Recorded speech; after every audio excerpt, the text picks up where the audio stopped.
welcome to the Deep Dive Book Club podcast. I'm Leo.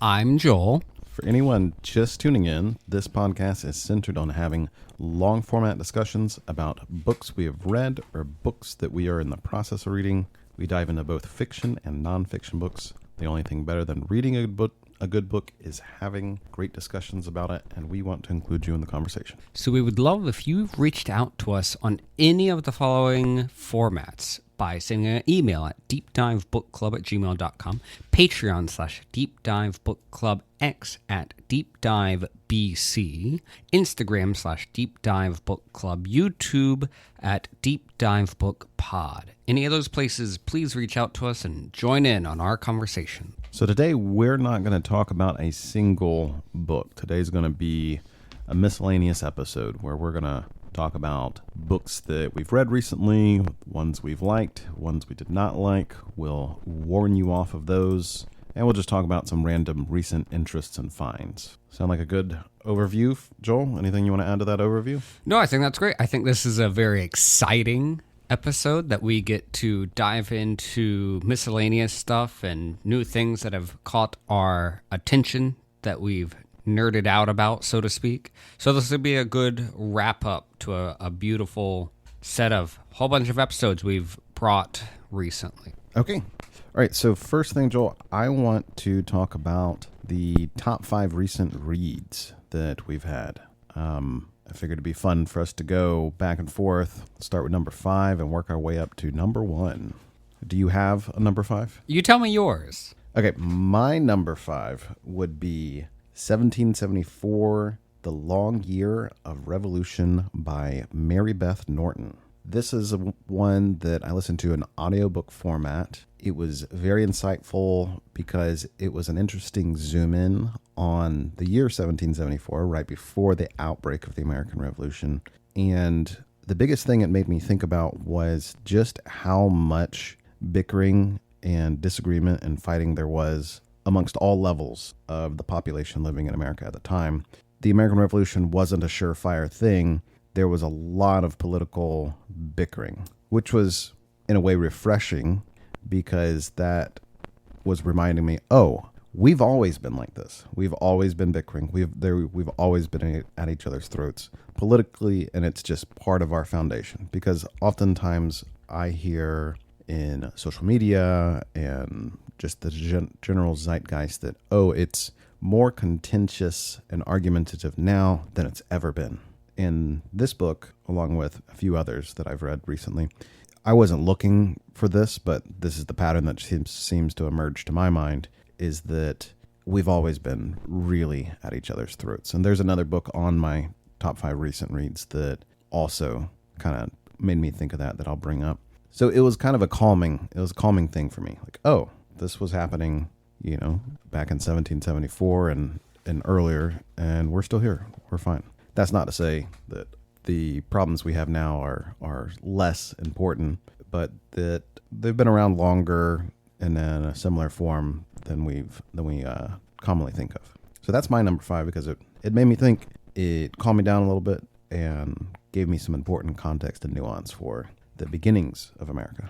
Nice. That's really good. If I were forced to give you, of the recent books I've read outside of the book club that we're a part of, I guess number 5 for me would end up being Storia della Buonanotte per Bambine Ribelli, which is just good night stories for rebellious little girls, really, because it's feminine. That's been fun to read. I have not gotten into any deep reads recently in terms of like other books other than the next 4 I'm about to mention to you. So I guess that would be the next one that I recently read the most of. It's just Italian stories that talk about rebellious kids in a fun manner, but it's right at the difficulty and complexity level for me where I can read it but still have to look up vocabulary words and different grammatical structures. Right. Yeah, Joel is well on the way to learning and mastering Italian. I don't know if you know your score, but he's far into the intermediate expert phase of I'm trying. If I'm Italian. lucky this year, I'll be able to have a little capstone towards the later part of this year to go to Italy itself and solidify my language studies like I was able to for Russian. So that'll be good. I have nothing else to give you except for it's a nice book if you want to study Italian and you're roughly at the intermediate level. I probably will never go back to studying Italian because studying Italian directly fights with my learning of Spanish. They compete in my brain for the same space. So you keep doing Italian, I'll keep doing Spanish. Nice. So what is your number 4? Okay, number 4 for me would be Odyssey by Stephen Fry. Yes, the Odyssey was originally by Homer, whoever or whatever Homer may have been. That's a fun historical mystery. But this is a modern retelling written by Stephen Fry. This is also one that I listened to in audiobook, and I think out of all the books I've listened to recently, this one kind of really needs to be listened to in audio because Stephen Fry narrates it, and he does a fantastic job of narrating it. Great British accent, and great voice control, great inflection. It's just very well done. And it takes the story of the Odyssey and puts it into plain-spoken English of the modern day, but it's still faithful to the story. Stays very faithful to the story. It follows all the story beats, and it's fantastic. It's book 3 of his Mythos series, which is the beginning was the gods, and the second one was heroes, and this is Odyssey, following the general main beats of Greek mythology. Very, very fun, entertaining read. I thought about it for a long time. Fantastic audio. That's pretty good. You brought it up as we were reading The Prince. Okay, what's your number 4? So number 4 for me would be Jonathan Strange and Mr. Norrell, which was a fantasy book written by Susan Clark. Say the title again. Jonathan Strange and Mr. Norrell. Okay. At least that's how I read it. Go ahead. And it's about British magic. Specifically, it's kind of set in a Sherlock Holmes-y style of a little bit before electricity, but maybe it's emerging, and it's the countryside, and there's carriages and things of that nature. And they have magical societies, but the magical societies end up being more academic style, where people just study what old magic used to be, but no one really is able to do practical magic. Is there a year this is set in? I have no idea. It doesn't say. Okay. It could. It's just not in my recent memory as to what that would be. I'll say the writing is very British. The characters are very British, and I think there's a lot of humor that I sometimes miss out on that could be there, but I just wouldn't know it due to me laxing the lexicon of historical context of what would be humorous or not humorous. It was pretty good. It was an interesting read to hear, to kind of see how they were navigating their magic system, which was like super difficult and hard to study. And then you had all of these people saying that there shouldn't be practical magic. And then like the one main magician that exists there ends up not really doing a lot of magic at all, but only does it a few times. And then people are all excited to get him to do more magic, but he doesn't really do it because it's like, it's such a waste of time. It's very British. Very British. Interesting. So this is thoroughly, you don't know the year, but this is thoroughly in like the steampunk Victorian era. I would say more, Victorian era, I think, if I remember correctly. And at the time, the British was at war with the French, and the magician is like, well, what if I help you with the war efforts and things like that? And you mentioned Sherlock Holmes as in the urban setting, like the metropolis setting. Yeah, he ends up going to London and he becomes inundated in the political upper class scene of British politics and dinner parties and what have you. Got it. So who would like this book? Because I am, based on your description, I'm not necessarily convinced it's one that I would like. Who would like this book? What do you think I would like this book? I don't think you would like this book. Okay, why do you think I would not like this book? I think it's a little too British for you and a little too slow, potentially. There's a very slow build-up throughout the whole story, and I think there's supposed to be more humor in it. I think I just missed the humor beats as I was going through it. Look, just because I'm listening to a lot of American history stuff doesn't mean I'm anti-British.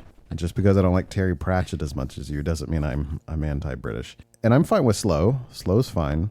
The thing that kind of is a little bit of a flag for what I might not like is that it's It sounds as if it's urban fantasy, and it sounds as if it's kind of. We talked recently about works that straddle the serious and not serious line a little ambiguously. Sounds like that. Is that right or no?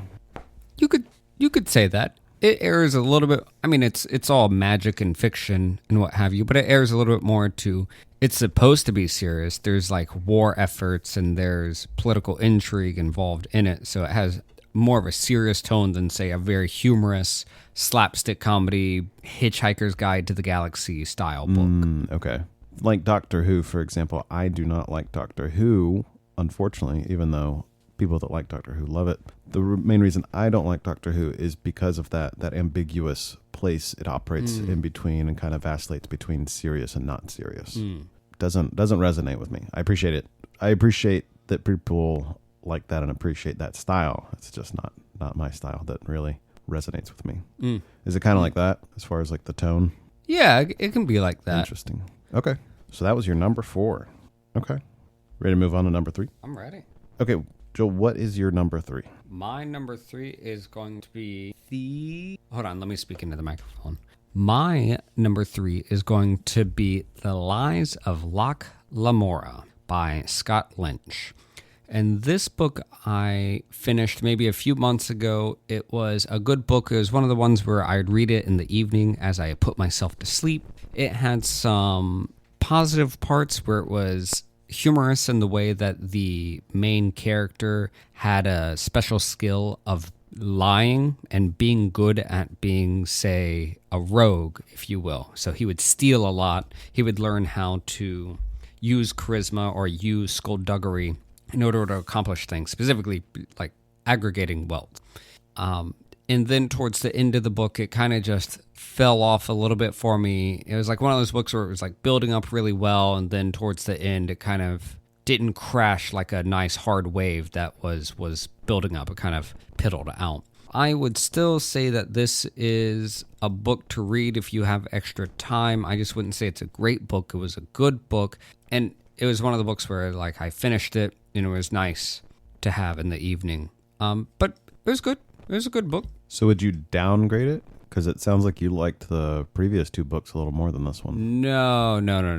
Okay. I would put Jonathan Strange below The Lies of Locke Lamora. Because at least Locke Lamora, that one had some pretty good character stuff, and there was a little bit of humor, and the stakes became very serious. So I'd say there's like more investment. I had more mental investment inside of the story and the characters. It occupied more of your mental real estate. Mm-hmm. Okay. So I would say it was better in that regard. Okay. Gotcha. What do you think I would like that one, or is it similar, a tepid recommendation? More of a tepid recommendation, only because I don't know if you like. It's not a fantastic book where I'm like, oh my gosh, you have to read this. It's so good. Understood. But it's like, if you have time and you have no other book on your reading list, you could read this. It would be good. My reading list is daunting. That's why I wouldn't recommend it. Yeah. Okay. Well, my number 3 is going to be The Prince by Niccolo Machiavelli. This is one that we both read, actually, for our in-person book club not too long ago. It was a book or 2 ago. And it was a little dry just because of how old it was. But I really enjoyed reading it. I'm very glad I read it. It's been on my to-read list for a very long time. It's definitely something that's short enough that if someone's serious enough about getting into it, that I would highly recommend it. I looked it up. The translation that I read and the translator's note that that quote came from that I shared with you was Harvey Mansfield. Let me pull that quote up. Yeah, Harvey C. Mansfield Jr. So in his translator's note, the very humorous quote I shared with you, he ends with the line, "If the reader thinks my translation a bad one, let him try his own. If he thinks it good, let him learn Italian." I think that's a fantastic note from the translator. It's pretty humorous. We need more humorous, sassy translators. The great thing about Machiavelli's The Prince, it's nice to read it to have a solid, grounded counterbalance to the popular narrative surrounding it. There's a lot of dark glamour around it. Like, oh, it's very sociopathic. It's very manipulative. It's just, there's no morals. And it's just shocking. Not necessarily. It is, to me, the way I read it, it was a pendulum swing. So Machiavelli was pulling hard against the tendency to wrap up good intentions and morals and to put the intentions and following the will of God above everything else that a ruler does. So if a ruler, a prince, a king, is divinely ordained and they put on the show of following those morals and doing things in the name of those morals, then you get inefficient government and you're just not being honest with yourself about your intentions, and you're BSing yourself and the population. Then you get abusive popes and papal states that they were dealing with in Italy in his time. And his is an extreme pull in the other direction of, no, do the thing that is most politically efficient, never mind the morals. And it's a very utilitarian argument of, do the thing that's most politically efficient that stabilizes the state and your rule for the longest amount of time, and good things will follow for the population along with that if you do that. One of the examples I can give is he talks about being liberal, and what he means by that is more towards what we would call generous, being generous with your resources, but he uses the term liberality. Just think of it as generosity with resources. As you remember talking about this, his suggestion was, it's thought of in the popular mind that being very generous with your resources and giving stuff away and spending resources on your nobles and followers and population will make you popular. However, he says that's not politically efficient because you're going to drain your resources when you need it for emergencies and wars, invasions, disease, plagues. Rather, you should do almost the opposite, be as stingy as possible and maintain a moderate level of taxing and pulling resources so that you always have stuff to deal with for emergencies. And as long as people are used to that and you don't go overboard, then people will be grateful when bad things happen and emergencies happen, and then you don't suddenly revert to, oh, I really need money. Hey, I got to up your taxes quite a bit. If you're maintaining that steady flow from the beginning, then people are going to then be grateful, oh, an emergency's happened. There's a plague, there's a war, and I'm not being, shanghaied and all my stuff's taken. So he says that will cause appreciation and long-term stability more so than giving your stuff away and running thin on resources. So that's not that shocking of a statement. And that was kind of the whole book. There was nothing too crazy shocking. Yes, did he put political efficiency above everything else? Sure, but he was also probably trying to be a little provocative, specifically in the context of the time he was in, of pulling against the extreme opposite direction of BSing about intentions and whitewashing things. So that's why I really like that book. You already read it, so I can't recommend it to you. Great read. Great read. I don't know that we'll end up doing an episode on it. Maybe if we get some requests for it, we will. I'd be okay with doing an episode on that one. So we'll see. We'll see what listeners have to say on that one. So that is my number 3. Okay. Next up, number 2. You want to go first? Or you want me to go first? Go ahead. Okay. My number 2 of all the recent reads I've had is George Washington, A Life by Ron Chernow. This is a Pulitzer Prize winning biography by Ron Chernow, who's, I guess, known for doing biographies. I definitely want to read more of his work, but this is the first book of his that I read. This is a biography of George Washington. I think this was one that I did an audiobook. I think it was like 40 hours. It was immense. I really, really enjoyed it. I was constantly looking forward to the next time I could listen to it. His particular direction that he took with this book, the biographer went through George Washington's letters, and the beats of the biography itself are based around critical letters that he sent back and forth between everybody, between his wife, Hamilton, his friends, his colleagues, military officials. So you get to see word for word, very intimate ways that George Washington thought and felt and presented himself. And he did that for his entire life. And there's a very large collection of George Washington's papers and documents and letters that have been studied, for decades. And one thing about this biography is that when it came out, it had the most current access to the way George Washington's letters were processed. So that was something that was fun to learn about and get exposed to. Very fun. Very fun. That was my number 2. What's your number 2? My number 2 of recent books that I'm still currently reading, haven't finished it yet. It's pretty long, but the ecology book written by Tony Juniper. It's almost a textbook style, but it's below what you would find in like a high upper level 3,000, 4,000 college level class. It's closer to like a 1,000, 2,000 college level textbook style. What I really enjoyed about that was it developed, new ideas for me because I really wanted to learn about biomes and different biomes, and that kind of led me down to actually getting into just basically a college class level of ecology to better understand that. And, some of the takeaways is just the amount of information we don't really know.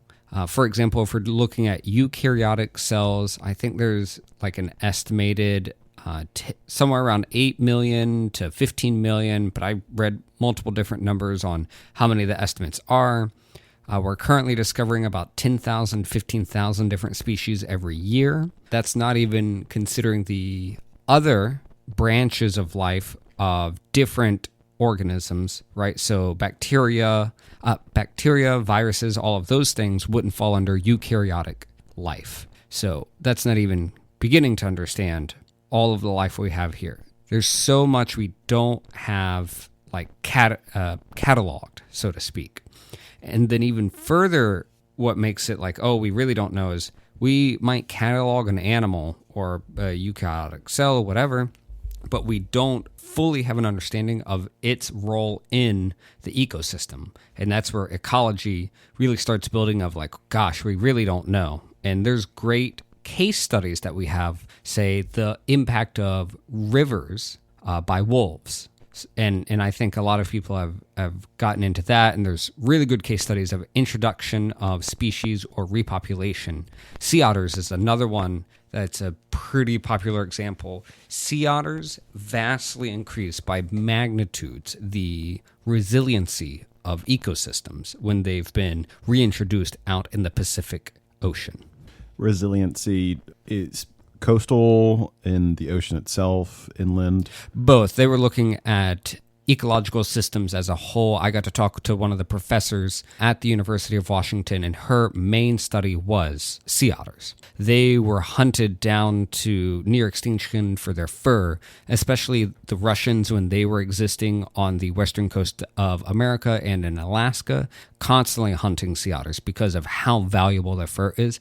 They actually have roughly 1 million, 10 million? Here, let me not lie to you. I think it's 1 million or 10 million hairs per square meter. River otters is only like 100,000 per square meter, but they have the highest hair density in all of the animal kingdom. They don't have the blubber to account for the thermal regulation that they need, especially in the Pacific water, which is much colder. So all that being said is they have super wonderful and super luxurious fur that people really prized, meaning that trappers and hunters would get a lot of money for it, and they were trapped and hunted near extinction. Eventually it became illegal to hunt them at all. And then they got to reintroduce them. And so they got some really cool research studies of they have this breeding population of otters and they plop them into an ecosystem, and they see that the resiliency is vastly increased. It's pretty neat. How long ago did you read this book? I think I started maybe a month or two ago, but it's one of those books Oh, where... you're not done yet? No, I'm not done. How long is it? It's a textbook size, so hundreds of pages. Okay. But it's not a textbook. Like I said, it reads like a 1,000 or 2,000 college level textbook.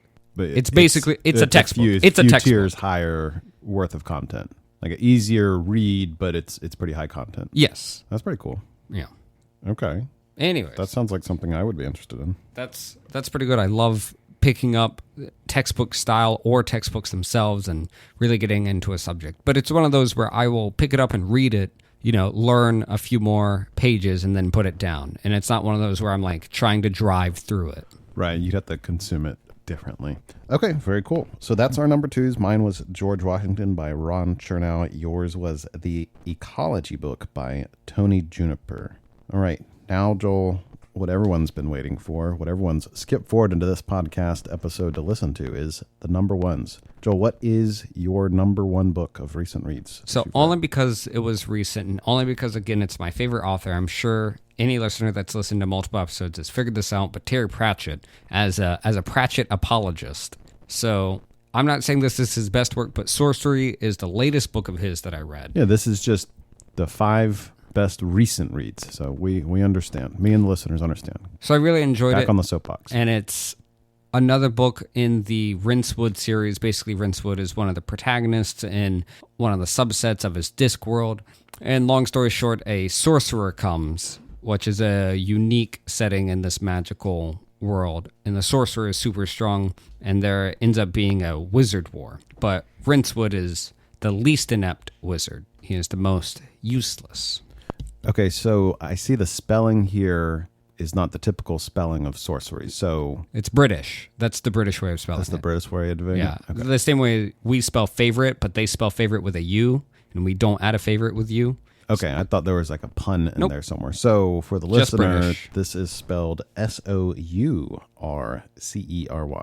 Sorcery. Yeah, the British like adding U's. Like I just said, favorite American doesn't have a U, and favorite British does have a U. Well, that's why we were incompatible nation mates. Anyways, what's your number one I recent? need you to step off the soapbox and make room because Okay. of my most recent reads of the 10 to 12 books I read most recently. The one that is occupying the most real estate in my mind and heart would be a novel by Gene Wolfe called Exodus from the Long Sun, which is the 4th and final book in the Long Sun series by Gene Wolfe, which is part of the larger solar cycle.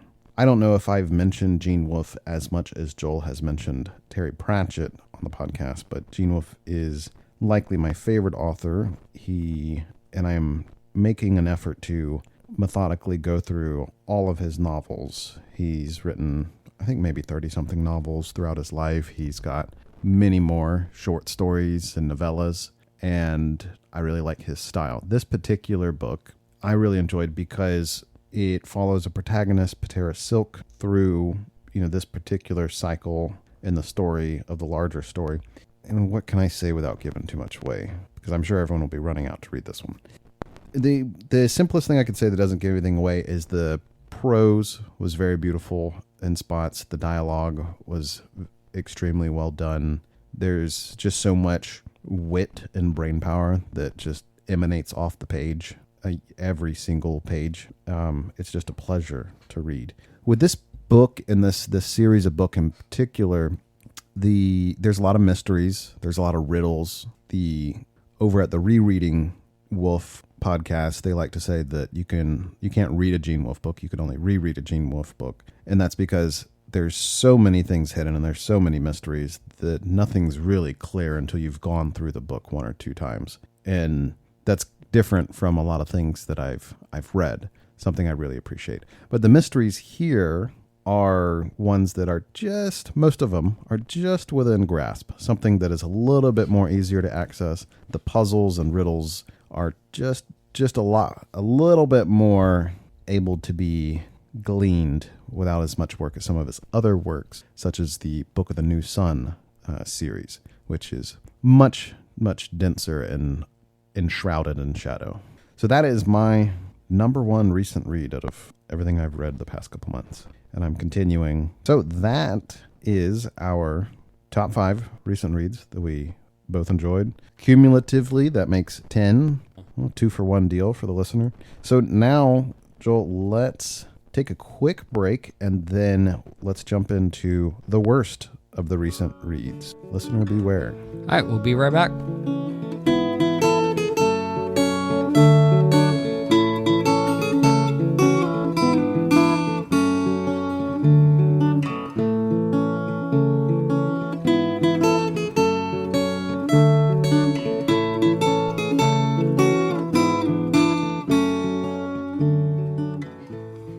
All right, and we're back after our break, getting into the worst of our recent reads. Okay, I think I see some overlap here.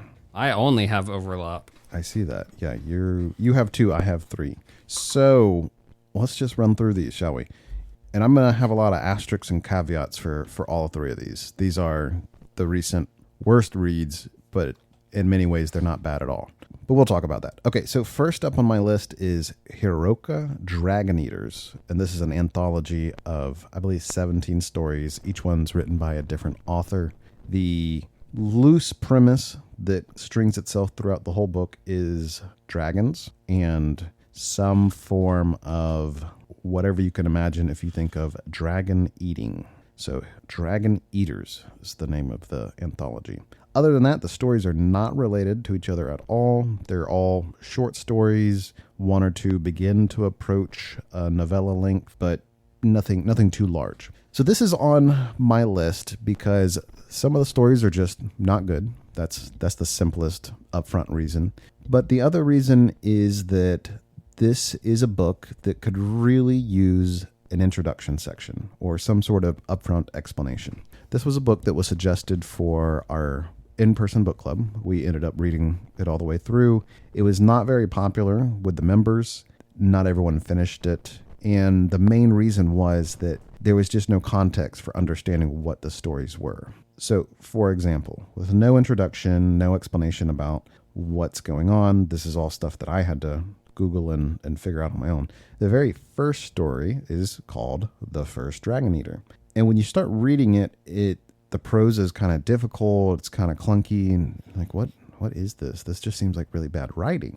And it's not what it is, and I had to look this up. This is a retelling of a Hittite myth that the author put into archaic sounding language and expanded upon the little snippets of this myth that can be found on old cuneiform clay tablets, which is a fascinating project. And had I known that going in, I would have had the context necessary to appreciate what was going on. It was not, in fact, bad writing. It was like you were reading something out of a biblical style passage, because that's what the author was emulating on purpose. It was done on purpose. Unfortunately, nowhere within the covers of the book is that explained. And that seems to be the issue continuously throughout the book. There's not an explanation as to the context or inspirations of these stories. So I guess the book could have benefited from better editing. An editor just jumping in and say, hey, each author, why don't you give a little snippet in the beginning of your story explaining what the story is, what the inspirations were, why you wrote it. A lot of these stories seemed as if they were written specifically for this book. So the theme is kind of able to stay throughout. Other than that, there's not much that relates the stories. But before I go on about this one, do you have anything to add about this specific one? Because I see it's on your list as well. This does fall on my list. I didn't even read it. Did not finish on my review. And I don't mean to take away from the authors or their writings, because there were good short stories in it. I just couldn't get past the initial shock of no introduction, no connection to the anthologies, and the difficulty of reading some of them, because some of the short stories were not. It wasn't as delicious, or maybe I wasn't set up properly in the way I'm set up for H.P. Lovecraft. I know that H.P. Lovecraft is going to be a short story. I know it's going to be good, and I know I am going to get hit real hard and think about it for a long time. You know what you're getting into. I know what I'm getting into. You know, there's a formula. Yeah, you know, okay, this flavor, then this flavor, then this flavor. Right. And done. Got it. I think another problem that people in the in-person book club had with this book, this wasn't necessarily I didn't have this issue, but was the length was difficult. So there's some of the stories felt too long to people, and some of the stories felt too short to people. There's some of the good stories that I felt that could easily be turned into a whole novel or series very easily, and I'll run through some of those. There was so many literary references and allusions and historical allusions in the book throughout the stories that would have been beneficial for someone to have up front. I caught a good handful of them, but there's a good handful that I did not catch. And there were just some of the stories that just were not good. Someone should have just cut them. They were just not good at all. But there were some really, really good ones. So I'm not going to go through all the ones that I thought were good. I'm just going to run through a few so people have an idea. I would not recommend reading this book if you don't really love dragons or history or mythology. And if you do want to read it and you want just the good ones, send us a message and I'll point you to the right ones and tell you which ones to avoid. But I'm just going to start by running through 3 of the ones that I thought were particularly good. So earlier on in the book, there's one called The White Worm by Cass Peace. And White Worm there is spelt W-Y-G-H-T, and worm is spelt W-R-M. W-Y-R-M, excuse me. And this is simply a retelling and expansion of the legend of St. George slaying the dragon. So this is one where when we were meeting in our in-person book club and talking about it, no one realized that this was a retelling of the St. George story. You had to have known who St. George was, what he was known for, to know that's what was happening here. This was a really well-written one. The length was on the longer end for the short stories in this book, and it almost read like a D&D adventure. It was really well done. I really liked it. It was kind of dark, but overall very, very well done. Highly recommended. You just have to know ahead of time, hey, this is a retelling of a real-life myth or saint's tale. Okay, next up. Do you have any thoughts about that one before I move on? About that one? No, I think I shared my displeasure. It just wasn't for me. I'm sure other people might enjoy it, and I'm not saying it's a bad book. I'm just saying not my flavor. There you go. Okay, so next up on the short stories in that one that I really enjoyed, I know this is the bad section, but I'm highlighting the stuff that I liked in this book, Sure. is The Dragon's Hoard by Joe Bonadonna. I like that name. The synopsis here, let me make sure this isn't going to give anything away. It's not going to give too much away. Okay. To save her twin daughters, a female priestess recruits the girl's absent father and sets off to kill a once in 500 years soon-to-hatch queen dragon. Along the way, creatures called dragonmen are slain, and some very unsettling revelations are made. This one's not for the faint of heart. There are some extra dark themes that go on here. Nothing too wild, but just reader discretion forewarned. This one I really enjoyed. It was on the darker side. This is a world that could easily be expanded into a whole novel or series. Very well done. And again, this one was closer to novella length. Maybe not as long as The White Worm. Any thoughts about that one? Oh, you didn't actually read that one. No, okay. I didn't make it that far. I gave up, and I actually stopped coming to the book club meetings. Right. Because for this book, how bad I just couldn't get through the book. Well, if you ever felt like reading something in this book, that would be one I would recommend. Okay, last one that I will just call out and highlight here is one called Against the Sky Tomb of the Earth Kings by M. Harold Page. In a simple synopsis here, a duchess hires an airship captain to help her hunt a dragon. Not quite steampunk. There's another name for it.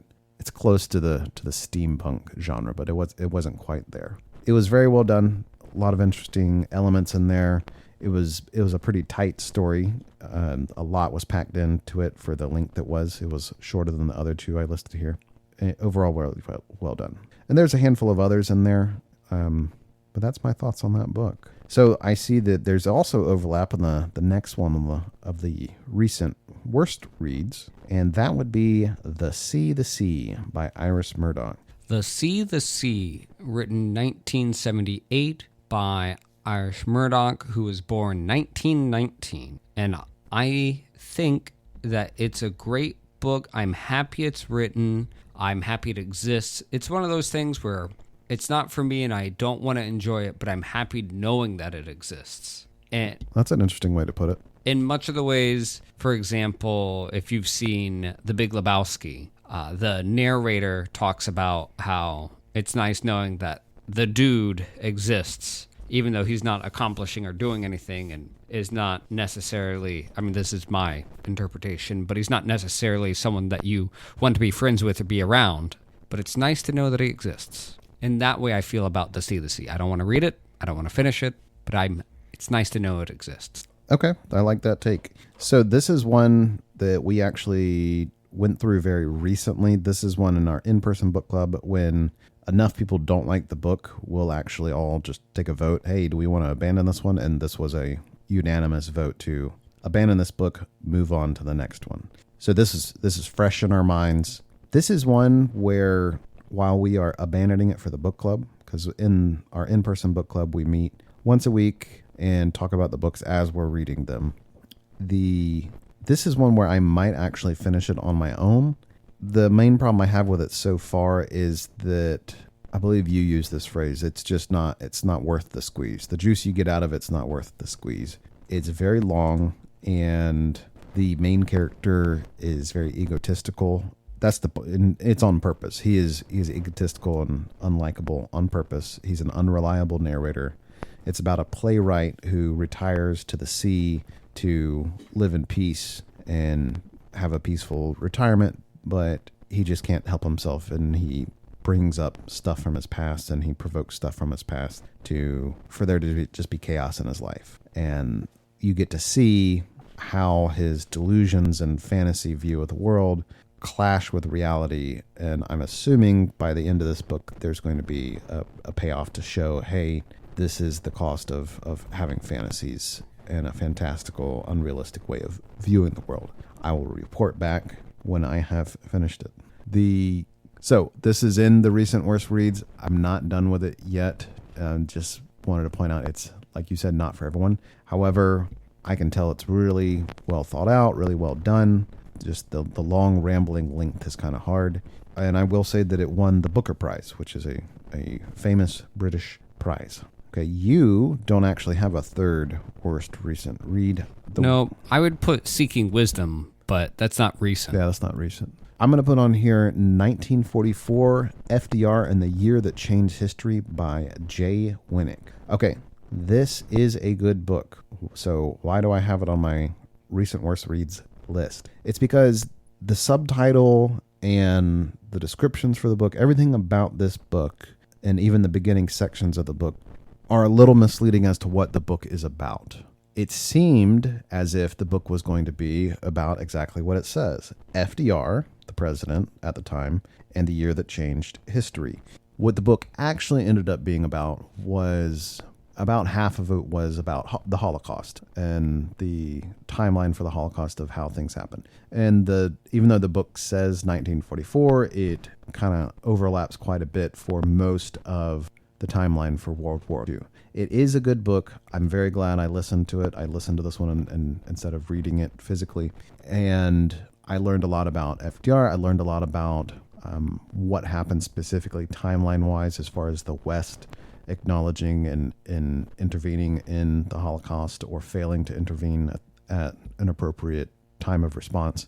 And that seemed to be the main point of the book, was that FDR could have done more to stop the horrors of the Holocaust sooner and intervene. Same thing for the West in general. The West could have done more sooner to prevent the slaughter of innocents that were taking place across Europe. And the author does a fantastic job of laying out the facts and not necessarily putting in so much opinion. So it is well done history, but the way everything is laid out, it is very much an indictment. And that's okay. That's fine. That's important for us to examine that. I just wish the book was structured cohesively pointing towards this main point. And at least that was my takeaway. I'm sure other people that read the book thought differently. But that was my main takeaway, and that was my problem with it. Great. Now that we've talked about our bad books, we'll take a quick break and we'll come right back with our other miscellaneous.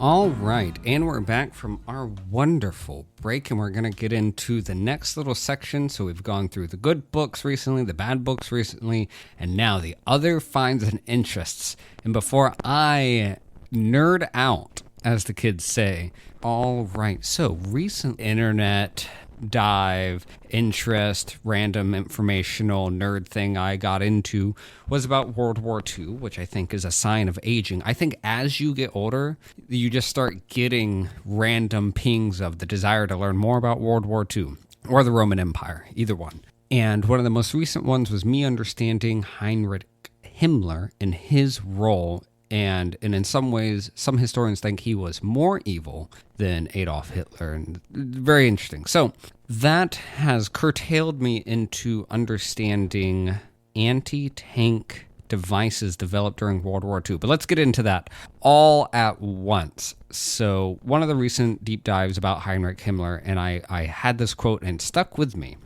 And it's from Albert Foster, who was a German politician and later a convicted war criminal. He was one of the governors of controlled spaces. And this comes from Himmler's Auxiliaries, which is a book about the German national minorities and their involvement in control of Europe, from Albert Foster. Quote, "If I looked like Himmler, I would not talk about race," end quote. And this is a book you read, Himmler's Auxiliaries? it's a book that I got this quote from listening to podcasts about Himmler and researching it online. I have not read the full book in its entirety, but I've read excerpts. Okay, so just to back up for the listener, do you want to give a very brief 1-2 sentence explanation of who Himmler is, just in case anyone forgot their World War II history? No, absolutely. You're right. See, deep dive into it, getting nerdy. Heinrich Himmler was the propaganda minister for the Nazi Party in Germany, in many ways called Adolf Hitler's right-hand man. And he was the kind of the start of a whole bunch of conspiracy theories, because unlike Adolf Hitler, who used the party and other auxiliaries as a form or as a means to gain control, Himmler is one of the few people that actually believed the absolute the far right eugenics writings and the whole race theories, and it gets really deep into conspiracy theories, but he was a nerd into those things where he believed a lot of it, whereas Adolf Hitler and several of the other politicians did not believe some of the fundamental writings of it. That kind of dynamic between Hitler and Heinrich Himmler comes through a little bit in that book that I brought up, the 1944 FDR and the Year That Changed the World. You would actually like that book because it gets into a lot of very interesting World War topics in an interesting way. But the dynamic that specifically came through was that Hitler was probably a little bit of a cynical when it came to his methods of power, and some of the few creepy stories that came through about Himmler was that he was very much a true believer. He was the believer. It was disturbing. Yes. So go ahead. And in that way, Himmler, to me, in many ways, is more disturbing because he is a true believer, not just someone that is putting something on so that he has a reason or excuse to do his actions. The book you talked about, though, sounds too sad for me. It is heavy. It is very heavy, but you can handle it if you can handle hardcore history. Yeah, you can handle it. Yeah, he does a great job of looking at the Pacific theater. I have deep dived into the European theater. Have you listened to his World War I series? No. Oh, yeah, you should. That's so good. So good. Anyways, okay. Anything else you got about Heinrich Himmler that you want to talk about?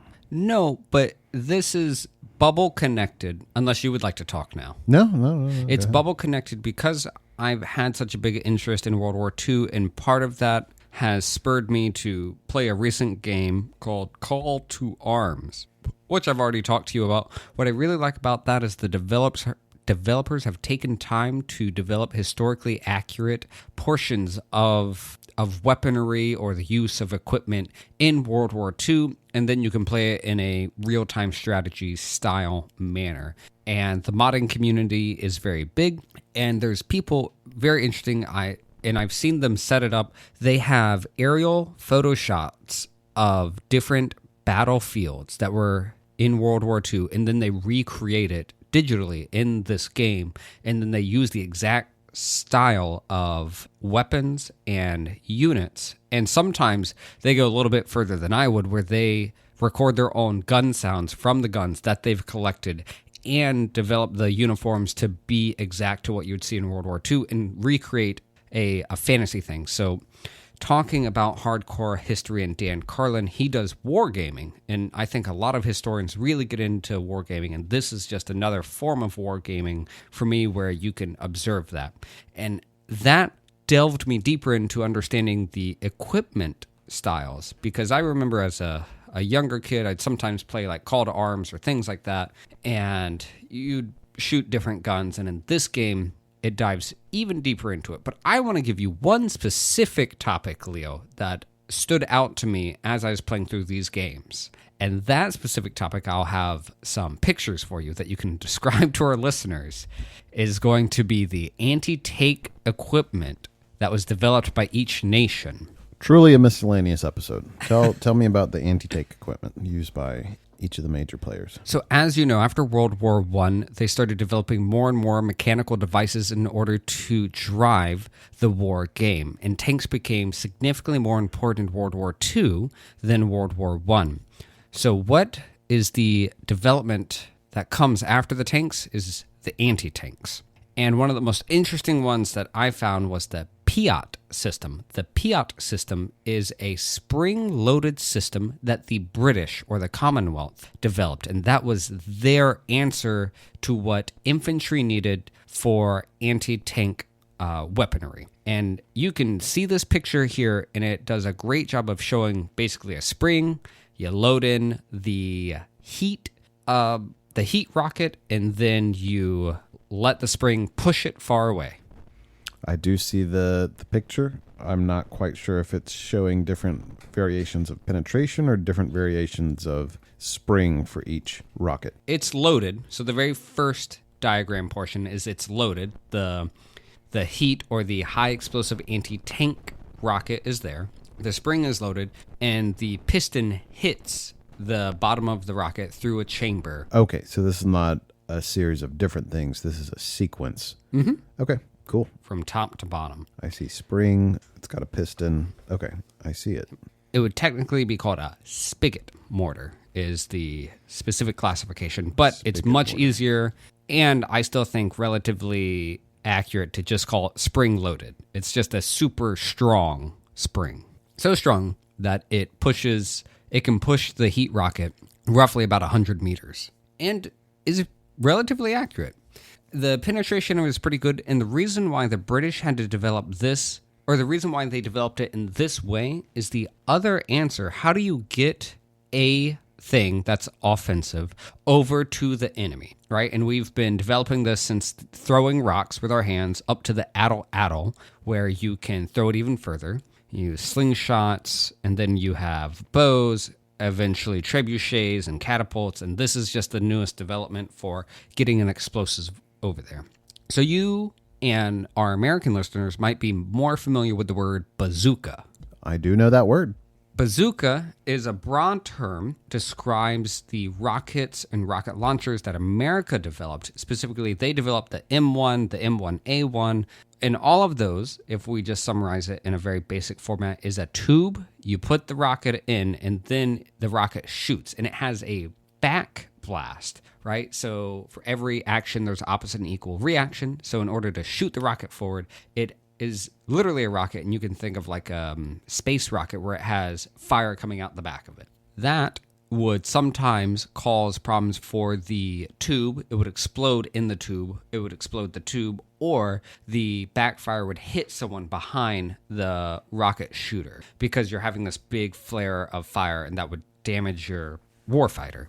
What you don't have with the Piat or the British anti-tank material. So that was the bazooka. Pretty straightforward. The German answer to the tanks, they had two specific. One was the Panzerfaust, and one is the Panzerstreik, which I'm sure I'm saying that German wrong, and I apologize to all of our German listeners. So the Panzerfaust is a disposable one. Think about it. You can just hand it to a soldier. They hit the button. It shoots one rocket, and it's all done. It's an expendable, single-time use. You're all good. Versus the Panzerstreik was basically the equivalent of the bazooka. It was reloadable. You had separate ammo, and you would just load it into the same tube, and you could keep shooting it. Okay, and what about the USSR? Great question. So the USSR, having much less technological developments, much less capabilities for creating explosives and access to industrially produced things such as ethanol, and ethanol is required to make gunpowder and all of this, they dealt with the inability to have that mass production that America and Germany had. They had the PTRD and the PTRS. Those are all acronyms for some Russian words that I will not be able to pronounce correctly. But they instead are an anti-tank rifle. They are not explosive and they're non-heat, meaning they're not high explosive anti-tank material. They are just super huge bullets. Think of like a 50 caliber bullet. And they rely on penetrating the armor and damaging the equipment or damaging the personnel inside of the vehicle. Not good at all for panzers, right, or German tanks, and not really good versus the Shermans, which are heavily armored American tank. So these were just very heavy caliber bullets meant to penetrate and hurt the personnel inside. Or damage the equipment such that it couldn't be driven. Got it. So think of that as not very effective. Not very effective. They could shoot. They were much further because they were guns, so you're shooting a bullet. You can shoot from further away, but they don't have any explosion, so they're not going to be useful against heavily armored tanks. But light armored tanks, which were used, they could damage that equipment from far away and be relatively safe. Okay. That's a lot of information about the anti-tank technology that developed in World War II. Yeah. But if you scroll down just a little bit, you'll see the Panzerstreik, which is the German one. I see it. It's large, it's robust, it's useful. If you scroll down just a little bit more, that's going to be, in this particular case, I'm showing the M1A1, which is the American bazooka, right? It looks exactly like you would expect. It's a tube. Yep. And then just a little bit more, you'll see the anti-armor rifles that were used by the Soviet Union. I see it. Great. So before I conclude with my final little outtake, any questions, comments? No, I don't think so. I think that was very thorough. That was very fascinating. That was very miscellaneous. That is one of the recent deep dives in between podcasts and games and internet searches. Okay. So I will conclude this section by asking you, now that I've described, and as a preface, this is only infantry anti-tank devices. Right. Which one do you think was the most effective? I gave you the British, the American, and 2 Germans, and the USSR. Most effective as in confirmed anti-tank disablement? Mm-hmm. Yep, exactly. You know, technology is great and all, but it really depends on how it's used out in the field. So I'm not sure. That's a tough one. Because you see the various pieces of information and which was more effective, but, you know, you can't use your rocket launching devices if you don't have the right supplies or if it's not coordinated with the rest of the infantry work. That's a good question. Just based on the technological information you gave me, it seemed like the numbers and statistics would point to the German technology. But as far as how stuff was used in the field, I'm going to say the British or the Americans. Wow, that is a good question. The British and the American were pretty effective and they were useful. But like you were saying with the supply line, the single-use Panzerfaust had the largest confirmed infantry-derived anti-tank destruction because they were able to produce them so rapidly and deploy them to their individuals. It's so much easier. And also you don't have to worry about something robust that can keep taking rocket after rocket inside of that tube. So by war's end, they produced about 8 to 9 million Panzerfausts, which is an insane amount to me. These are single-use rocket launchers. Single-use rocket launchers. And that has the most confirmed kills. And it also makes sense, right? Because it's easier to produce and it's easier to distribute to your men. Okay. They were effective in different battlefields to different various degrees. I will say towards the end of they weren't useful in, say, France when they were fighting in large fields, but when they started fighting in more urban environments, in St. Lo and other areas where it was more town fighting, the tanks didn't have the ability to shoot far range. A individual infantry could hide in a ditch or hide in a window and shoot a Panzerfaust. So in some of the battles, around 70% of tanks were destroyed by Panzerfausts and Panzerstreiks. Very interesting. There you go. All right, I'm done. I'm off my soapbox. That's very interesting. Calm down. No, that's interesting. I don't know what you're doing there. You got 2 more things on your list here. Anything you want to talk about? Oh, that was just so I didn't ramble about World War II for 20 minutes with nothing else. The last two things of my miscellaneous that I've really been reading or studying, one of them is a book. It's Il Viaggio del Brera, which is Travels of the Caterpillar, which is just a child's book in Italian that I read recently. And one of my goals for my Italian is to get up to being able to read The Hobbit. And that's what I'm working towards. I have the physical copy, and I want to be able to read that whole book in Italian. That's my goal. That would be fun. Okay. That's what I got for you. All right. It's your turn. Okay. My list is not going to be as extensive as yours. I think I'll have more items and less substance per item. And in true miscellaneous format, I'm going to start with a recent interest of mine is just the beautiful synergy between being able to listen to an audiobook while I get chores done or while I get some cardio done. It is a schedule time saver or multiplier. I love reading. I love books. I love podcasts. And there's something that feels almost like I'm getting away with a crime when I'm washing dishes and I can also be listening to a great book at the same time. It should be illegal, getting that much pleasure out of doing a chore or getting my cardio done. So that's one of them. The next miscellaneous thing I have on my list is I've recently discovered articles and podcast interviews of Chris Masterjohn, PhD. He is an independent nutritional scientist and researcher who specializes in micronutrients, metabolism, and mitochondrial health. It's been a fascinating look at nutrition and health from a perspective that I haven't explored that much, which is from the mitochondria up. He offers a lens to look at dysfunction, disease, and things as how can we look at this through the mitochondrial lens? How can we assess how the mitochondria are doing in this particular system? So what are the role the mitochondria can play here, and how can we make sure the mitochondria are doing the best they can? He has a very food first philosophy. That's the simplest and most direct way to make sure that the whole mitochondrial energy cycle is being maintained. For example, make sure you're getting enough various micronutrients, but also make sure it's in the right ratio. And that's something I want to study more about. Just one ratio, like your zinc to copper ratio that you're consuming. If it's out of balance, you could be throwing the ATP cycle out of balance. So very interesting, very, very interesting stuff I want to learn more about. The next thing is we play D&D with a group of friends about weekly. And this time around, it is my turn to run a game. The thing I've been running lately is an old school revival adventure put together by a company called Dungeon Crawl Classics.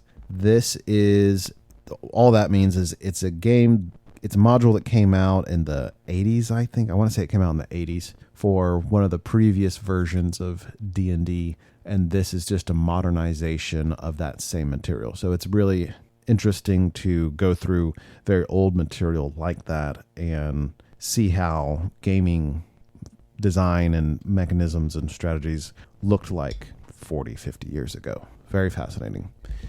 And the last thing I have on my list of miscellaneous things is this harkens all the way back to episode 1, Denial of Death. I've thought more about the hero system and the personal mythology system that people subscribe to. And a thought that's been kind of percolating in my mind about that recently is Ernest Becker seemed like his thoughts were evolving towards how we can redefine our hero myths, our hero stories that we tell ourselves, the stories we're participating in such a way that it doesn't necessarily have to come at the cost of someone else. And had we have been lucky enough for Ernest Becker to live long enough to write his next book, the consensus is pretty clear that that's what he would have worked on next. The thought I have just for everyday application is we all need some sort of larger narrative to participate in. And in the context of having a hero mythology or a hero story to participate in, does that come at the cost of someone else? Are we unconsciously pitting ourselves against others unnecessarily? Are we competing where there doesn't need to be a competition? And that's an idea that has just kind of jumped out at me from the hero myth idea. So that's such a great book because the ideas in that book are continually with me and I keep thinking about it. And that's something that has over the past week or two just been kind of sitting in my mind. All right, I might do some writing on that, write up an essay on that, something that I like to think about. That'd be cool. You should start a Substack. One project at a time. There are so many projects. I understand. So that is my list of miscellaneous recent interest, recent dives I've gotten into. We had your fascinating list, the multiple languages and World War II technology. Any thoughts, any questions, any clarifications you got? You know, I don't know if this will be interesting for the listeners, but for me, I really appreciate this format where I had you in a chair and someone would listen to me talk about anti-tank equipment developed during World War II. You know, the great thing about recording a podcast is it is a little bit of a barrier for the interruptions to not creep in. So you did have a captive audience in a way. So, I mean, it's fascinating stuff. I am happy that you are diving into that. Those are all kinds of Wikipedia articles that I would read. I love learning and I love diving into stuff. I think you would like that book, the 1944 book. I think you would like Maybe that. I'll have to add that to my 2 reads. Yeah. Any other thoughts? No, this has been great. This has been wonderful. What a nice episode to develop here. I got no more thoughts or opinions to share.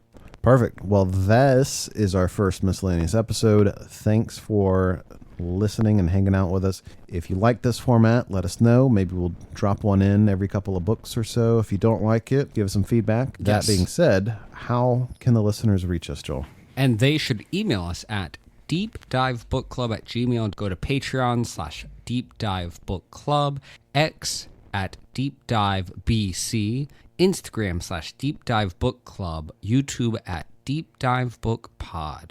All of those places, please reach out to us. Let us know what you think. Let us know if there's anything you want to nerd out about with us. There you go. Okay. Well, this has been the Deep Dive Book Club podcast. All right. We'll talk to you guys next time. Talk to you next time.